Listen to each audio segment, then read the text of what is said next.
A lot of entrepreneurs that want to start a business, they struggle with finding a great business idea. They are good at executing the idea, but it's difficult for them to find a top-notch business idea. Sometimes they come up with what I would call a Tarpit idea, and that is a category of ideas that they should try to avoid.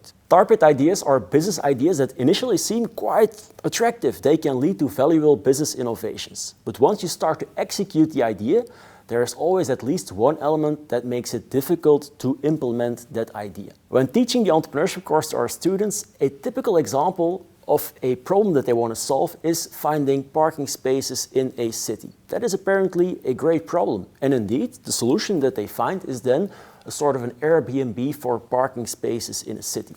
But, bad news, this is the typical example of a Tarpit idea. So why could this be a bad idea? This idea typically underestimates the amount of people that have a privately owned parking spot in a city. In a big, large city, not that many people own their own parking space in front of their house. So that's why it's not easy to get those people on the platform, and creating the Airbnb for parking spots is in the end not so easy as it seems in the first place. The big question then is, of course, how can entrepreneurs avoid those Tarpit ideas? Two things. The first thing is to do a great deep analysis of the feasibility of that idea. Second one is to not fall in love with that idea, because emotions can cloud your judgment.